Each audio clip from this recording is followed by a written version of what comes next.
Now, what we're going to show you is some lifts that were taken out of the movie. Now, there's a lot of Laserdiscs where like the director kind of redoes things and puts scenes back in the movie that he took out and whatever, and they have these like definitive director's editions. Now, I didn't do that on this because I made the movie I wanted to make the first time. But I still had scenes that I took out, all right, that I liked and that I generally like and everything, but, with film you can have too much of a good thing. So we took them out, and now I'm not putting them back in the movie because the movie's the way it's supposed to be, but here in this section, just if you're fans of the movie, you can look at them and just see them for yourself. Now, it's really kind of interesting, actually, when you make a movie, because there'll be about, 75 to almost 80% of it, all right, is just fine, and the people you're making it with, everyone likes it, but there's usually about like 5 scenes that kind of stick out from the movie, sort of like a sore thumb, that kind of draws attention. And everyone's like, oh, do we need this scene? Do we need that scene? Da-da-da. I don't know about this scene. I don't know about that scene. So you're always like arguing about like 5 scenes. Now the thing is, some of them, yes, they stick out, but they're supposed to stick out. That's supposed to be how it is. And some of them stick out and they shouldn't, all right? And so the whole thing is trying to decide, like Paul Newman says in Color of Money, when to say yes when it's time to say yes and no when it's time to say no. Everyone goes home in a Cadillac. So that's the thing here. You got to figure out as a director which scenes do you want to keep just because you like them and which scenes you're actually right about. That yes, maybe they do call attention to themselves, but they should. So that's it. These are the scenes that didn't make the cut, but I like them anyway. And I hope you do too.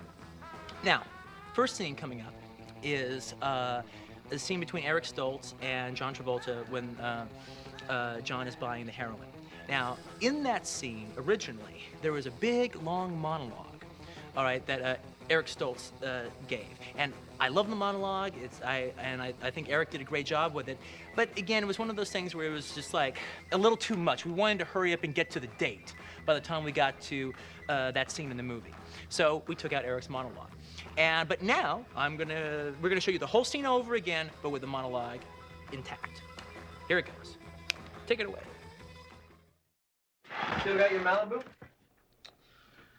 Oh, man. You know what some fucker did the other day? What? Fucking keyed it. Oh, man. That's fucked up. Tell me about it. I had it in storage for 3 years. It was out 5 days, and some dickless piece of shit fucked with it. They should be fucking killed, man. No trial, no jury, straight to execution. Boy, I wish I could have caught him doing it. I'd have given anything to catch that asshole doing it. It'd have been worth him doing it, just so I could have caught him doing it. Yeah. It's like last week, I had to go down to Panorama City. Now, when I go to Panorama City, I might as well be going to fucking Nebraska. I mean, I'm about as familiar with both of them. I never go down there. Anyway, last week, I gotta go down there. So, I go down there. And guess what? I got lost. Now, you remember about 100 years ago when you used to get lost, you'd pull into a gas station and ask the guy for directions? Well, stupid me. Ooh, I'm suffering from the delusion that you can still do that. So I pull in this gas station, and I ask the guy directions, and he gives them to me. But there's something kind of funny about him, I mean, I don't think too much about it. Maybe the guy's just funny. I don't know. But I notice it. So I drive off. I got so fucking lost. The only thing that I can figure is this dickbait at the gas station gave me the wrong directions on purpose. What a fucker. A fellow American comes to you asking for help, and you purposely fuck him up. I mean, what kind of world do we live in when people give people wrong directions on purpose? What's more chicken shit than fucking with a man's automobile? I mean, Don't fuck. with another man's vehicle. You don't do it. It's just against the rules. Thank you. Thank you. It's a scene where Uma Thurman as Mia Wallace interviews John Travolta as Vincent Vega. It's when John has just come to her house and to pick her up and take her on the date to Jackrabbit Slim's, and she comes down, and before you actually get a chance to really look at her, she comes down with a high-8 camera, she's pointing it at John, and she just kind of interviews him. You get the impression, possibly, that maybe she does this all the time whenever Marcella sends a goon to take her out to dinner and stuff. She always kind of comes down there and kind of blows the guy's mind. But with John, it doesn't quite work because he's actually kind of into it a little bit. Now, thing is, this scene actually has a very checkered past because I'd actually written this scene about like 5 years ago or so. It was because I'd been like working on the basic idea for the Vincent Vega and Marcellus Wallace's wife for a very long time without ever having finished it. So this scene had existed for a while. So we shot it in the movie and everything, and the reason we took it out was basically because by the time that we actually got around to making it was becoming this cliche that all these movies made in the 90s were having all these young characters pointing high-8 cameras at each other and doing these big confessional interviews straight to the cameras, becoming this big, yeah, every 4 out of every 5 movies had a scene like that. So it was quickly becoming a cliche. So I took it out for that. And the other reason I took it out was because I personally don't think the scene's that great. You know, I mean, to me, it sounds more like someone trying to write like me than me, with all the little references in there. I still like the idea of you're either an Elvis man or a Beatles man. You know, you can like Elvis, but you can like the Beatles, but no one likes them both equally. At some point, you have to decide which one you like more, and that tells you who you are. I've always believed in that. All right, so that's the one aspect of the scene that I still like. But anyway, here's the scene, and special note to Miss Thurman is the fact that she actually handled the high 8 during the video scene. So that she's the camera person. Also, one other thing very interesting is we did a test, you know, to transfer the high 8 to film, see what it looked like. And we did many different tests. We had it widescreen at 235. We blew up the high 8 to the CinemaScope. And then we had 185, and then we had it just the normal video borders with just black background, black on both sides, to see how the high 8 looked. And I gotta tell you, it looked pretty good. It looked like bad 16 millimeters. So basically what I'm saying is if you have never made a film before and you want to make a film, shoot it on high 8 and transfer it to film. All right, because that's what I would do if I had never made a film before. Here's the scene. Bye. Smile, you're on me as camera. Ready to go? No, not yet. Do you ever see Barbara Walters interview the movie stars? Once or twice. Well, that's what this is. Pretend I'm Barbara Walters, and I'm gonna ask you a bunch of questions. About what? Oh, life, the world, yourself, whatever I might find interesting. I don't like answering questions. Oh, but that's not your problem, that's my problem. I'm the interviewer. I have to make you feel comfortable so you'll open up and reveal things you normally wouldn't. Okay, I'll ask you an easy one first. What's your name? Vincent Vega. Any relation to Suzanne Vega?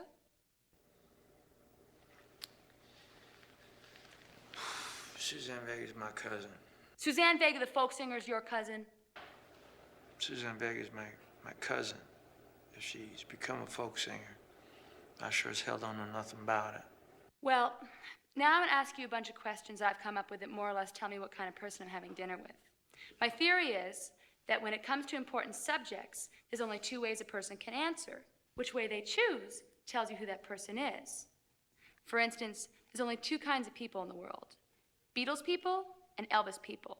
Now, Beatles people can like Elvis, and Elvis people can like Beatles, but nobody likes them both equally. Somewhere, you have to make a choice, and that choice tells you who you are. Well, now, I'm obviously not gonna ask you that one, because you're definitely an Elvis man, but you're hip to where I'm coming from. Can you dig it? I can dig it. I knew that you could. Okay, first question. Brady Bunch or the Partridge Family? Partridge Family. On Rich Man, Poor Man, who did you like more, Peter Strauss or Nick Nolte? Nick Nolte, of course. What's your favorite way to say thanks in a foreign language? Merci beaucoup. In conversation, do you listen or wait to talk? I have to admit that I wait to talk, but I'm trying harder to listen. If you were Archie, who would you fuck first, Betty or Veronica? Betty. Cut. Print. Let's go eat. The next scene that we have is the Esmeralda cab scene. Now, we kept this scene in the movie, but initially, me and Sally edited a scene together that we were so happy with. As far as me and Sally were concerned, it was the best edited scene of the whole movie.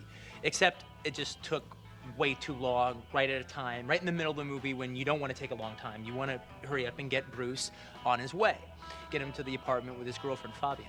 So we ended up making a condensed version of that scene for the actual film. And again, like I said before, in the actual film, that version plays better. But as just a scene unto itself, me and Sally still like this first version that we cut together. So that's what we're gonna have on here now. So now we have a bell and another bell.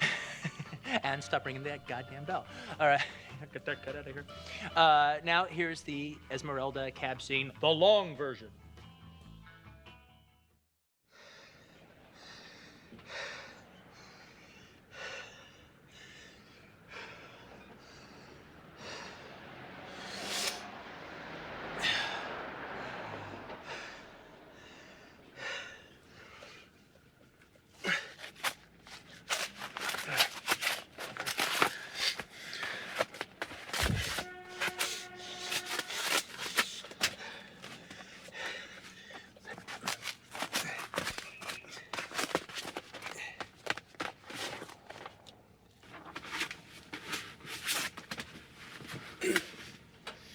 Mister.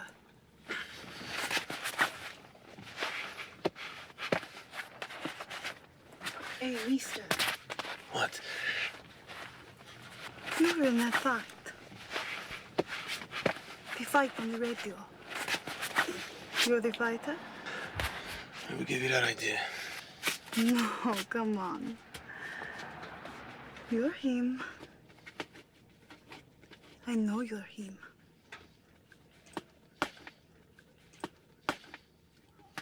Tell me you're him.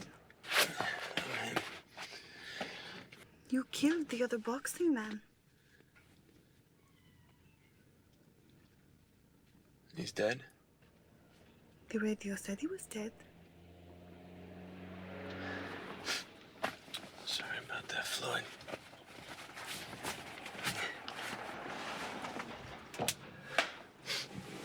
What does it feel like? What's what feel like? Killing a man. Beating another man to death with your bare hands. Oh, you weirdo. No. Is a subject I have much interest in. You are the first person I've ever met who has killed somebody. So, what does it feel like to kill a man? I'll tell you what. Give me one of them cigarettes you got up there. I'll tell you all about it.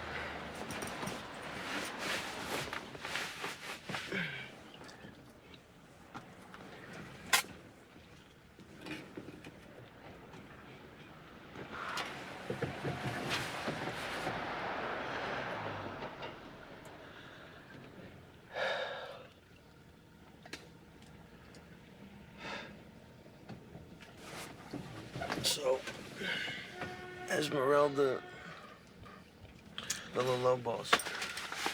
Is that Mexican? My name is Spanish, but I am Colombian.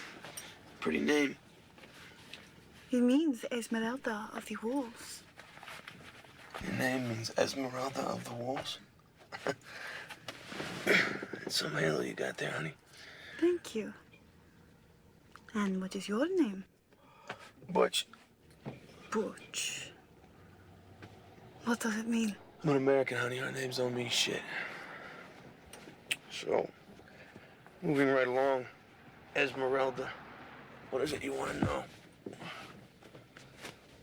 I want to know what it feels like to kill a man. I couldn't tell you.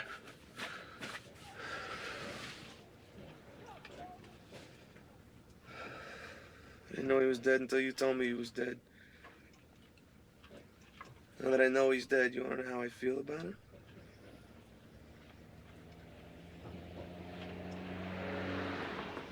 I don't feel the least bit bad about it.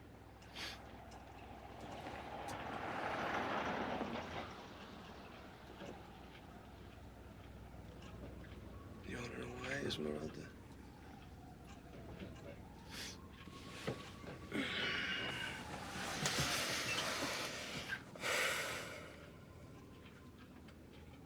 'Cause I'm a boxer.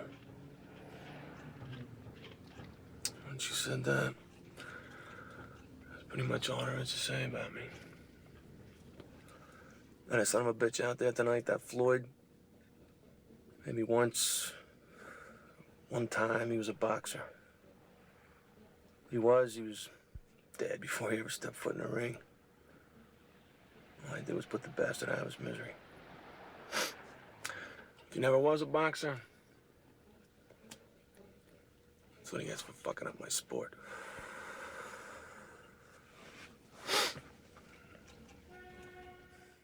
The next scene is this Raquel scene. I said it before, I'll say it again.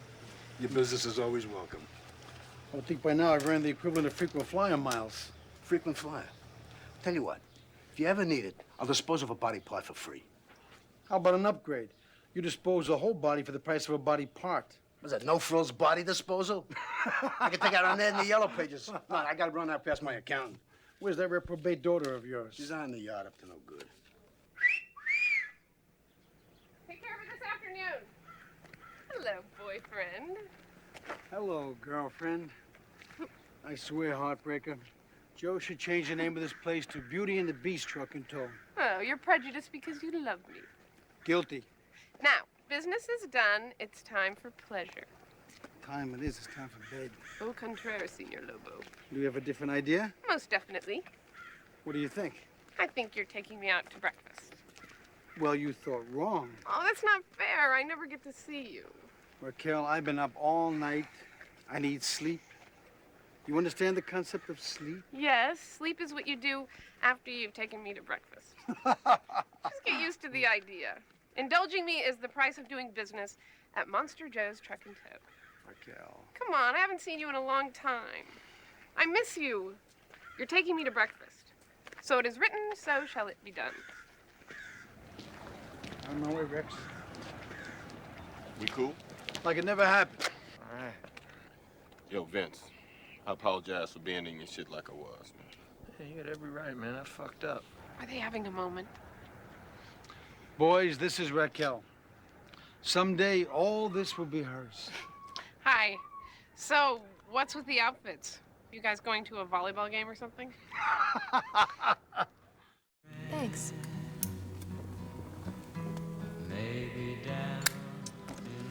Think nothing of it.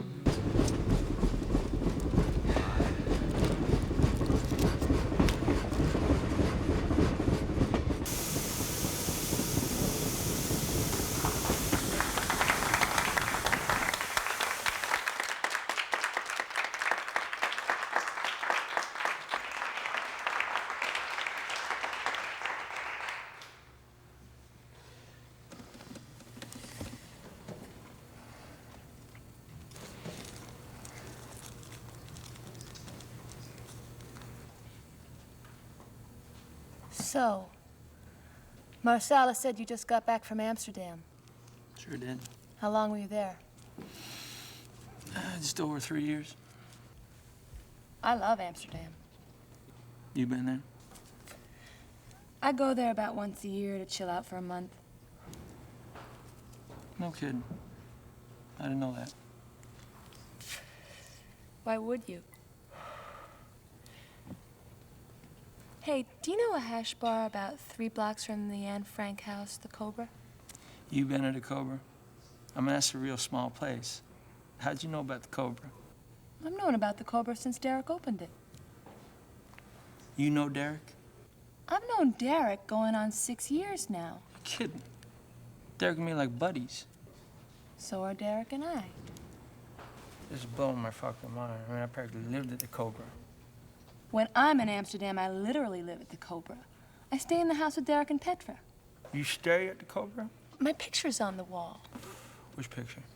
You know the photos Derek has behind the bar? Well, there's one of Derek between 2 girls wearing baseball jerseys. Petra's the one with the baseball cap, and the girl in the cowboy hat's me. That's you in a cowboy hat? So you're the one in a cowboy hat. Jesus Christ. I mean, these things like this make me realize how small the world is. I could have took you out. How come Marcellus didn't hook us up? Oh, when I go to Amsterdam, I go alone to be alone.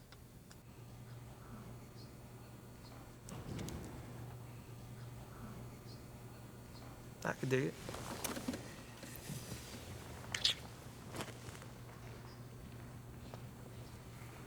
I heard you did a pilot. That was my 15 minutes. What was it? It was a show about a team of female secret agents called Fox Force 5. What? Fox Force 5. Fox as in we're a bunch of foxy chicks. Force as in we're a force to be reckoned with. And 5 as in there's 1, 2, 3, 4, 5 of us. There was a blonde one, Somerset O'Neill. Do you know her? She was a leader. There was a Japanese one, a black one, a French one, and a brunette one, me. And we all had these special skills. Somerset had a photographic memory. The Japanese fox was a kung fu master. The black girl was a demolition expert. French fox's specialty was sex. What was your specialty? Knives. The character I played, Raven McCoy, her background was she grew up raised by circus performers. So, she grew up doing a knife act. According to the show, she was the deadliest woman in the world with a knife. But because she grew up in the circus, she was also something of an acrobat. So she could do illusions, she was a trapeze artist. When you're keeping the world safe from evil, you never know when being a trapeze artist is gonna come in handy.